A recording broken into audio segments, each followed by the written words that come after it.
19 у Києві, 20 у Криму. Час новин на АТР. Ви дивитеся «Заман». Четвер, 21 грудня. В студії Софія Абляєва. Сьогодні у випуску. На шпигунів. СБУ затримала перекладача прем'єр-міністра та свого підполковника. Зливали дані Росії. Окупанти зволікають з надання медичної допомоги кримським бранцям. Як розвивається надумана ФСБівцями справа про вимагання. Ще на півроку антиросійські санкції, що діятимуть до липня 2018 року, набули чинності.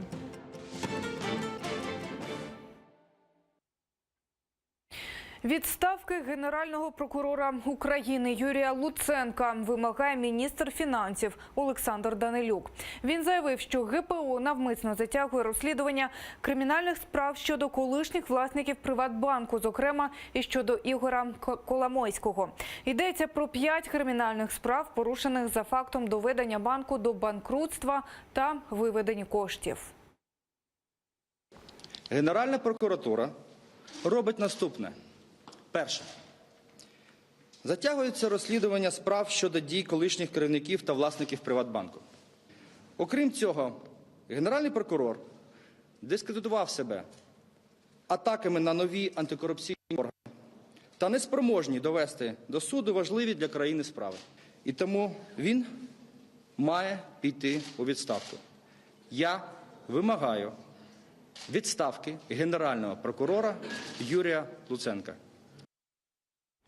На це вже відреагував Генеральний прокурор. В інтерв'ю одному з видань Юрій Луценко заявив, що нинішня заява міністра фінансів – це спроба уникнути кримінальної відповідальності за ухилення від податків. Стало відомо, що передавав росіянам перекладач Гройсмана. Це була інформація про зарубіжні поїздки і переговори прем'єр-міністра. Про це повідомили у СБУ. Заступника керівника служби протоколу і перекладача Станіслава Єжова затримали напередодні на робочому місці. Як Єжова виводять у наручниках з будівлі уряду, зафіксував канал «Прямий», журналісти якого випадково опинилися там. Чиновники інкримінують державну зраду. Зараз слідчі СБУ готують клопотання до слідчого судді з проханням про обрання затриманого запобіжного заходу у вигляді тримання під вартою. На виконання завдань представників спецслужби Росії, а саме Головного розвідувального управління Збройних сил Російської Федерації, збирав службову інформацію Кабінету міністрів України, зокрема щодо зарубіжних поїздок та зарубіжних переговорів прем'єр-міністра України, яку під час особистих зустрічей, а також з використанням електронної пошти передавав представникам російської спецслужби. Російський шпигун у Кабміні – це виклик для українських спецслужб, заявили у парламентському комітеті з національної безпеки і оборони. За словами депутатів, якраз співробітників слід посилати на перевірку держслужбовців на законодавчому рівні.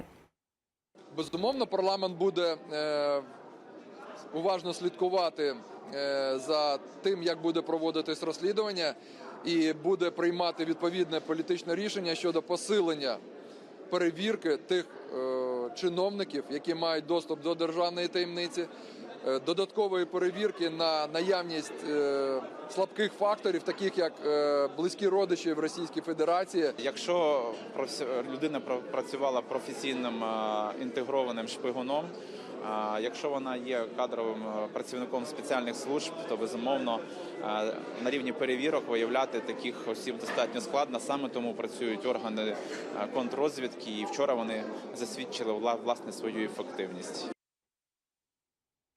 Масштабні обшуки у Запоріжжі. Їх аж 30 зранку провели працівники СБУ та слідчі з Харкова. Затримано заступника голови Запорізької облради Владислава Марченка, а також голову фракції «Самопоміч» в міськраді Запоріжжя та очільницю міського осередку партії. Деталі далі в сюжеті. В будівлі облради Запоріжжя сьогодні тихо, як ніколи. Там факт проведення обшуків заступника голови Владислава Марченка не приховують. Приходили правоохоронці, вони приходили з відповідними процесуальними документами, з ухвалою, дійсно було проведено обшук приміщення обласної ради, проте жодним чином це не вплинуло ані на діяльність обласної ради, ані на діяльність та роботу виконавчого апарату і керівництва обласної ради. А в мерії робота кипить. Міський голова проводить нараду щодо поточних господарських питань. Його заступника Анатолія Пустоварова на нараді немає. Мер каже, він ще вчора відпросився через сімейні обставини. Людина, як кажуть, відпросилася і сказала, що йому потрібно вирішити свої питання. Це було вчора, сьогодні не знаю. Згодом голова фракції «Самопоміч» у парламенті повідомляє, в Запоріжжі затримали голову обласної ланки «Самопомочі» і очільницю фракції в міськраді. І називає це політичними репресіями. Був сьогодні арештований голова обласної організації «Самопомочі» в Запоріжжі. Більше того, етапований в Харків. Ця система дискредитації і репресій, яку деспотична держава розгорнула проти «Самопомочі», зокрема. Голова обласного осередку «Самопомочі» і є заступник голови облради Владислав Марченко. Згодом генпрокурор Юрій Луценко розкриває деталі цієї справи. Каже, ніякої політики, лише корупція. Затримання і обшуки в Запоріжжі пов'язані з проведенням фіктивних тендерів на загальну суму майже 87 мільйонів гривень. Очільник фракції «Самопоміч» щойно назвав дії правоохоронців політичними репресіями. Справа у тому, що підозрюваним організатором схеми є заступник голови Запорізької облради Марченко, який, згідно даних слідства, разом з братом, очевидно в порядку сімейної самопомочі, лобіювали свої фірми через зв'язки з екс-опоблоківцем, заступником мера Пустоваровим. Ще одна прихильниця гасла «Візьми і зроби», голова міського осередку партії, займалася переведенням грошей в готівку. Крім того, Юрій Луценко підтвердив, заступник мера Запоріжжя Анатолій Пустоваров втік від правоохоронців через вікно, коли ті прийшли з обшуком до нього додому. Людмила Іванова, Заман, АТР.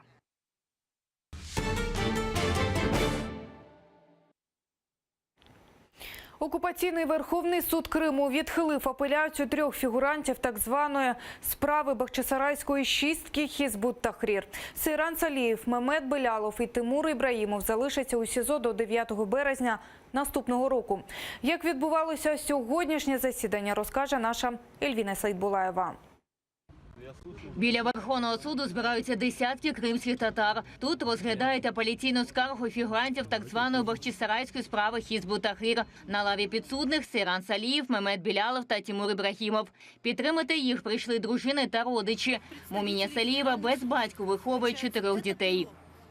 Совершается террор в прямом смысле этого слова. Они, то бишь представители судопроизводства, ФСБ и остальных служб, забрав наших мужей, лишили этих детей отцов, лишили родителей их сыновей. Заставляют наших ребят, которых с 8 утра везут на заседание, находиться целый день голодными. И, как отметил адвокат, это приравнивается к пыткам. Это террор. Окупанти засідання суду оголосили закритим. Дружинам та родичам заборонили побачити незаконно арештованих кримських татар. Люди обурені та написали півсотні скарг на дію судді. Все понимают одно очевидно, что нету наказания, нету должного контроля и надзора над всеми этими нарушениями, массовыми нарушениями, как в основе по отношению к народу, тому бесчинству, которое идет, так и уже в самих судебных производствах. Сейрана Салієва, Мемета Белялова та Тимура Ібрагімова заарештували більше 2 місяців тому в Бахчисараї. Разом з ними Марлена Сулеймана Асанова, Сервера Зікиряєва та Ернеса Аметова. ФСБ звинувачує їх в участі в забороненій в Росії організації Хізбут Тахрір. Адвокати клопотали сьогодні про зміну запобіжного заходу під захистом на домашній арешт. Однак суддя його не задовольнив.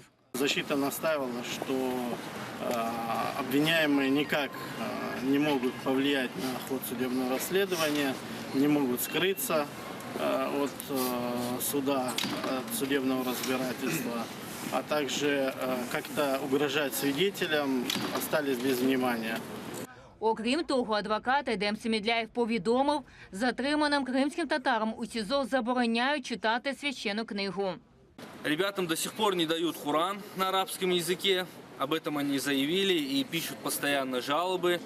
То есть мы считаем, что это определенного рода давление на них. потому что мы знаем, что для мусульманина, для верующего Коран является очень важным атрибутом, который он постоянно читает, и это его поддерживает.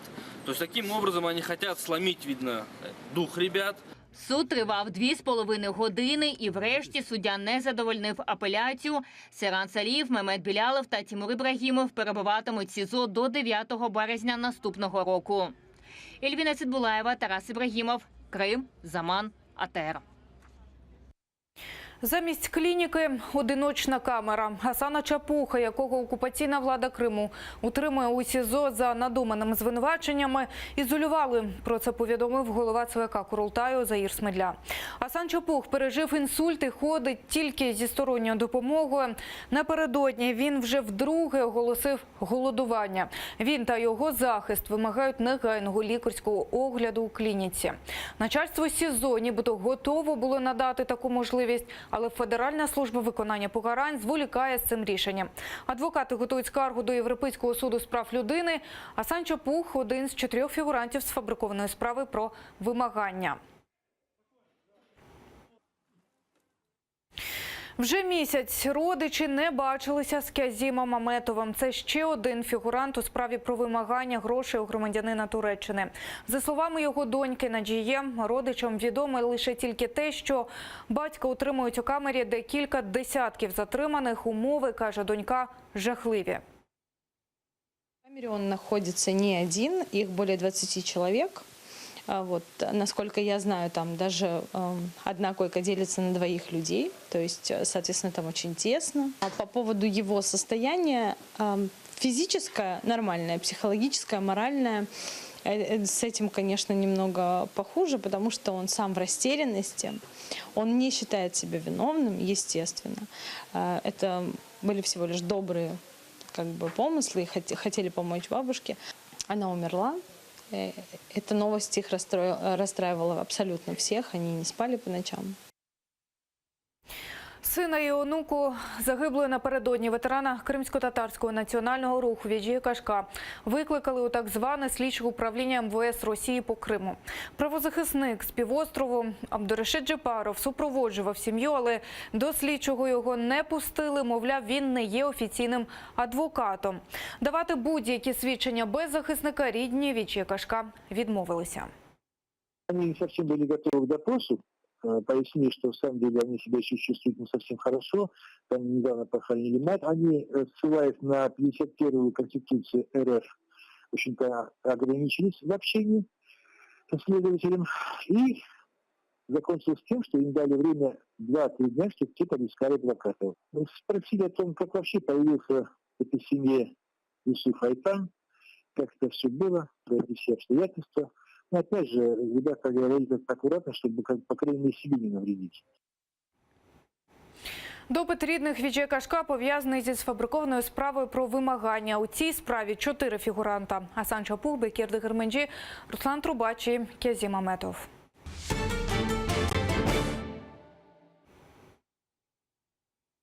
Нафтогаз України не давав погодження на поставки газу Росією в ОРДЛО, а тому платити за нього Україна не збирається.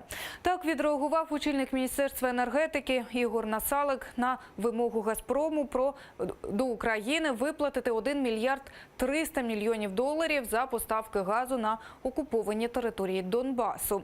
За словами міністра, питання вирішуватиметься у Стокгольмському арбітражі, але українська сторона зробить все, аби агресору нічого не дісталося. Будь-які претензії, які може представляти «Газпром», він може представляти які завгодно, але вони повинні вирішуватись в Стокгольмі з тих позицій, які визначені в загальному контракті. Оформлення документів, перетин кордону та перевезення майна з окупованого Криму на материк. З цими та іншими проблемами кримчани щодня звертаються до представництва президента України у Автономній Республіці Крим. Керівництво відомства зустрілося з представниками держустанов, що надають адмінпослуги мешканцям Криму. Докладніше про це далі в сюжеті. Ольга приїхала на засідання з Сімферополя разом із представниками кримських громадських організацій. У людей накопичився цілий ворог проблем, із вирішенням яких вони самі не можуть дати ради. В більшості через хибне уявлення про вимоги українського законодавства. Людину запрошують що її зараз будуть доглядати. Якщо в неї знайдуть паспорт російський, вона буде притягнута до відповідальності. Людина лякається, їй пропонують допомогти. У Держприкордонслужбі заявили, наявність російського паспорта не є підставою для будь-якої відповідальності. Ніякої відповідальності за наявність так званого аусвайса немає, тому що держава України не визнає його за документом. За 3 години наради обговорили більше десятка нагальних проблем. Серед них, зокрема, як зробити, аби батьки з дітьми проводили менше часу в чергах, а також як простіше перевести майно, коли людина переселяється з Криму на материк. У представництві заявили, законодавство поки недосконале і у випадках, коли виникають проблеми, радять звертатися до них напряму. Ті люди, які не знають, не можуть, їх вводять в заблуждення, вони можуть обратитися в представництво президента України в Криму. У нас є гаряча лінія, у нас є личний прийом, у нас є електронний почта. І ми дадим подробний відповідь, як поступити в тому чи іншому випадку. Керівник представництва наголосив, такі робочі групи триватимуть і далі. Це вже 4-та по рахунку нарада. До того була в Херсоні, Гринічеську, Каланчаку, сьогодні в Чаплинці. Ми будемо це продовжувати в 2017 році. Паралельно будемо запроваджувати інший рівень робочої групи у місті Київ. Євген Кучеров, Заман, АТР.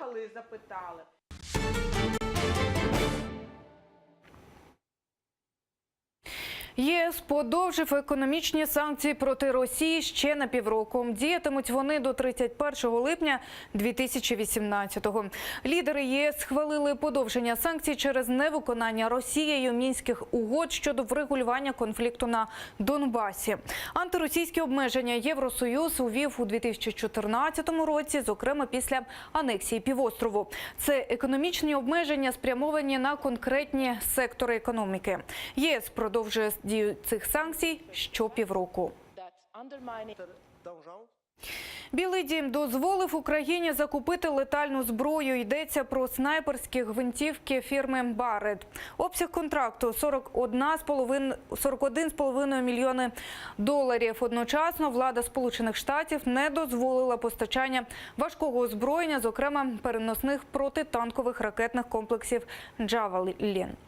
У Росії відреагували на таке рішення адміністрації США. На думку речника Кремля, постачання летальної зброї Києву може призвести до кровопролиття на сході України.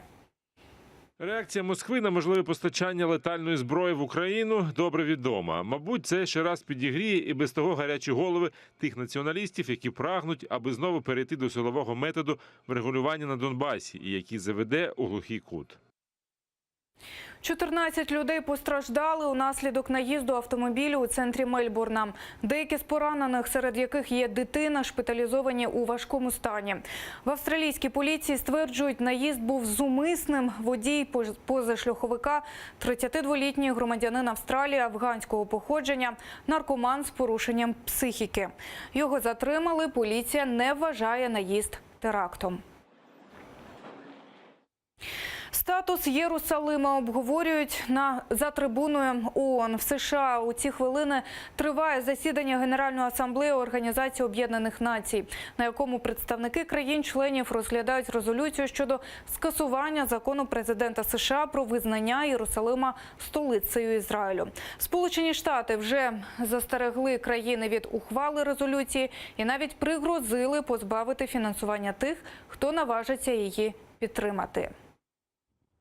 Це екстрене засідання Генасамблеї. В ньому беруть участь представники 193 країн, розглядають резолюцію, що закликає Білий дім відкликати свої рішення про визнання Єрусалима столицею Ізраїлю. Документ не має фактичної сили, однак має політичну вагу. Ми закликаємо всі країни, включно із Сполученими Штатами, не робити жодних кроків по визначенню статусу Єрусалима.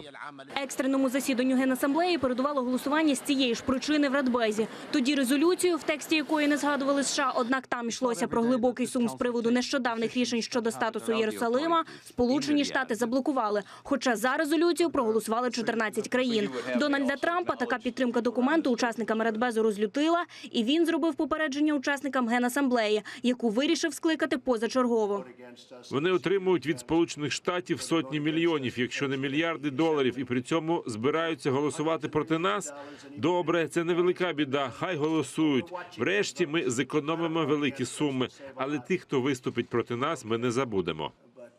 Постійна представниця США в ООН Нікі Хейлі розіслала листа десяткам делегацій з попередженням, що Дональд Трамп попросив її передати в Білий дім список країн, які сьогодні підтримують резолюцію в Генасамблеї. В 2016 році США надали військово-економічну допомогу країнам Близького Сходу та Африки на 26 мільярдів доларів. Майже 7 мільярдів отримали країни Південної та Центральної Азії та понад 2 мільярди – Південна Америка. Погрози США позбавити фінансування обурили Туреччину. Що ви зробите, коли отримаєте список країн, що проголосували «за»? Ви окупуєте ці країни? Чи ви будете тиснути на них? Світ змінився, і твердження «я сильний, тому правий» застаріле. Нині світ повстає проти беззаконня. Резолюція Генасамблеї дорадча, і Білий дім не збирається її виконувати. В цьому впевнений Бен'ямін Нетаньяху, прем'єр-міністр Ізраїлю. Єрусалим, столиця Ізраїлю, визнає це ООН чи ні? Знадобилось 70 років, аби США це визнали офіційно.